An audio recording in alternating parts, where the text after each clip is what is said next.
معزز خواتین و حضرات، سب کانٹیننٹ میں جو تبدیلیاں آ رہی ہیں، جو واقعات پیش آ رہے ہیں، اس میں ایک بہت اہم واقعہ یہ ہے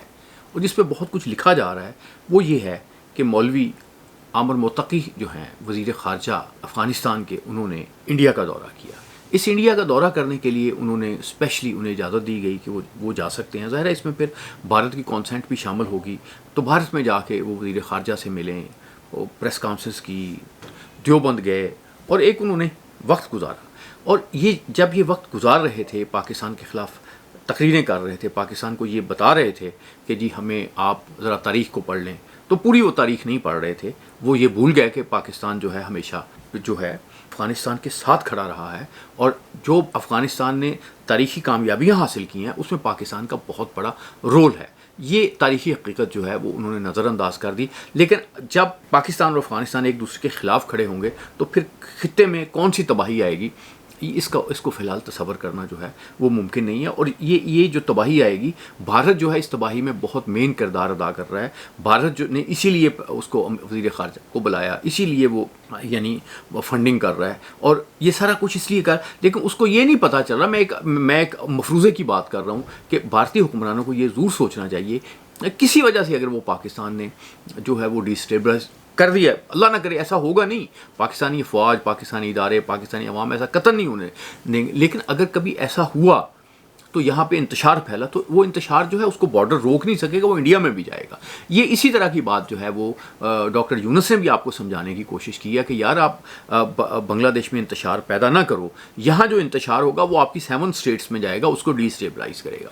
لیکن بہرحال بھارتی جو ہیں وہ راستہ تلاش کرتے رہتے ہیں۔ تو افغان وزیر خارجہ کو حکومت وہاں، اس نے تو ایک ریڈ کارپٹ بھی دیا، استقبال بھی کیا، لیکن عوامی رد عمل، جرنلسٹوں کا رد عمل جو ہے وہ بڑا یعنی افغان وزیر خارجہ کے لیے شرمناک تھا۔ پہلی بات تو یہ ہے کہ خواتین نے بڑا شور مچایا کہ آپ نے خواتین کے ساتھ کیا سلوک کیا ہے، کیا سوچتے ہیں۔ یعنی خواتین نے باقاعدہ جو پریس کانفرنس میں، دوسری باتوں میں جو چیزیں، بہت شور مچایا کہ آپ کے جو عورتوں کے ساتھ آپ کا سلوک ہے، آپ نے ان کی جو ایجوکیشن پہ پابندی لگائی ہے، وہ آپ نے بہت غلط کیا ہوا ہے۔ سیکنڈ بات یہ ہے کہ طالبان کے خلاف بھارتی حکومت یہ کہتی رہی ہے کہ دہشت گرد ہیں، فلاں ہیں، یہ ہے، وہ ہے، تو اب مودی حکومت پہ بھی ایک تنقید ہو رہی ہے کہ یار آپ ان کو ریڈ کارپٹ دے رہے ہیں۔ تو اب ایک بات بالکل اس وزٹ سے کلیئر ہو گئی ہے کہ افغانستان اگر پاکستان کے خلاف کھڑا ہے تو اس کے پیچھے افغانستان نہیں کھڑا، اس کے پیچھے جو ہے وہ انڈیا کھڑا ہے۔ اور انڈیا کے وہ مختلف جو ڈینکر پرسن ہیں وہ بھی کھل کے کہہ رہے ہیں کہ ہمیں طالبان بالکل پسند نہیں ہے، ہم طالبان کو کوئی انسان بھی نہیں سمجھتے، بلکہ لیکن طالبان جو کہ پاکستان کو نقصان پہنچا رہے ہیں تو ہم انہیں اکاموڈیٹ کر رہے ہیں۔ طالبان کو تھوڑا سا سوچنا چاہیے کہ پاکستان میں آج تک، جب کہ آپ کی جنگ بھی ہو رہی ہے، آپ کے خلاف ایک نرم گوشہ پایا جاتا ہے، بہت سے لوگ چاہتے ہیں کہ آپ بھائیوں کی طرح رہیں، آپ ایک طرف تو آپ اسلام کو لے کے اگر چلے ہوئے ہیں، اس کو سب کچھ کر رہے ہیں، دوسری طرف آپ ان لوگوں کے ساتھ ملنے کی کوشش کر رہے ہیں، ان لوگوں کی پالیسیز کے لیے کام کر رہے ہیں جن لوگوں کو آپ بھی مسلمان نہیں سمجھتے، اور وہ آپ کو بھی آپ کو جو ہے وہ بھی آپ کو بھی اچھا انسان، وہ آپ کو اچھا انسان ہی نہیں سمجھتے۔ ابھی بھی سوشل میڈیا پہ، وہاں پہ اگر بھارتی سوشل میڈیا کا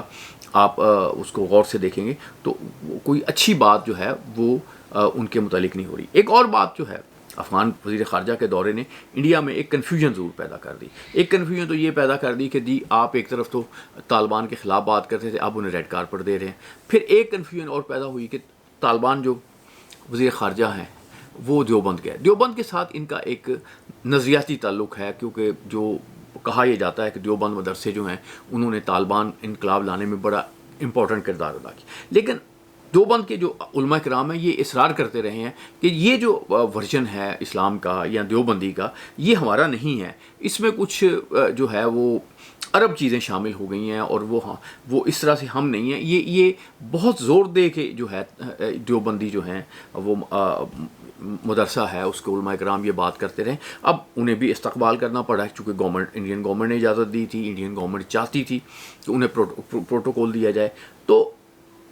بھارتی حکومت کو پاکستان کی دشمنی میں اس حد تک نہیں جانا چاہیے کہ اتنا انتشار پیدا ہو جائے کہ وہ انتشار جو ہے خود بھارت کی سرزمین میں پہنچ جائے۔ آپ کو پتہ ہے کہ آپ نے اس کو مودی گورنمنٹ کا آئیڈیل کے طور پہ پیش کر دی ہے، اس کو کنفیوژن آپ پیدا کر دی اپنے دیوبند والوں کے لیے پیدا کر دی جو کہ ایک ڈیفینسو رہتے تھے کہ نہیں جی نہیں ہمارا تو اس سے کوئی تعلق نہیں ہے. اور اگلی بات یہ ہے کہ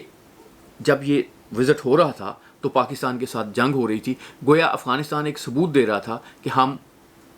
آپ کی جنگ لڑنے کے لیے تیار ہیں، آپ کے اندر آپریشن سندور کا بدلہ لینے کے لیے تیار ہیں. یہ جو سب کچھ ہو رہا تھا اس سے انڈیا کے جو حکمران ہیں وہ تو خوش ہو رہے ہوں گے، ڈیفینیٹلی خوش ہو رہے ہوں گے، لیکن اس سے سوچنا چاہیے افغان حکمرانوں کو کہ اس سے پاکستان کا مستقبل کیا ہوگا، اس سے اسلام کا مستقبل کیا ہوگا، اس سے افغانستان کا مستقبل کیا ہوگا. کیا طالبان حکومت جو ہے جو اس وقت کابل میں برسر اقتدار ہے وہ قائم رہ سکے گی؟ کیونکہ پاکستانی حکومت نے اب انڈائریکٹلی ہلکی سی بات یہ بھی کرنی شروع کر دی ہے کہ جی وہاں پہ ایک نمائندہ حکومت ہونی چاہیے. اس کا مطلب یہ ہے کہ اب پاکستانی حکومت میں یہ احساس جو ہے وہ بہت بڑھ گیا ہے کہ ہم نے جو صرف اور صرف طالبان کے ساتھ بات کرتے تھے، طالبان کے ساتھ معاملات کو ٹھیک کرتے رہے ہیں، یہ ہم غلطی کرتے رہے ہیں. کیونکہ یہ ایک فیکٹ ہے کہ جو 44-45% جو ہے طالبان ہیں جو پشتون ہیں، اور 55 کے قریب جو ہے وہ نان پشتون جو ہے وہ آبادی جو ہے وہ افغانستان کی موجود ہے. تو یہ گراؤنڈ ریالٹیز ہیں. ان گراؤنڈ ریالٹیز کو افغانستان کو بھی سمجھنا چاہیے، پاکستان کو بھی سمجھنا چاہیے، انڈیا کو بھی سمجھنا چاہیے کہ جو تشدد کی آگ ہے وہ اتنی نہ بڑھا دو، افغانوں کو اتنا استعمال نہ کرو کہ افغان بیچارے جو ہیں وہ خود ان کے لیے اپنا جو وجود ہے طالبان گورنمنٹ کے لیے قائم رکھنا جو ہے وہ مشکل ہو جائے. کیونکہ جب کوئی بھی آپ ایکشن لیتے ہیں تو اس کے خلاف باہر ری ایکشن جو ہے بہت جگہوں سے آتا ہے، بہت سی جگہوں پہ آتا ہے، اور طالبان پہ تو اب جو ہے وہ پریشر بہت بڑھ رہا ہے. اور پاکستانی فوج نے اور پاکستانی حکومت نے واضح کر دیا کہ اس کی اب کچھ ریڈ لائنز ہیں، اور وہ کلیئر ریڈ لائنز ہیں. جب بھی ان کو کراس کیا جائے گا پاکستانی گورنمنٹ جو ہے وہ بہت ریئیکٹ کرے گی اور سویئرلی ریئیکٹ کرے گی. اللہ آپ کا حافظ.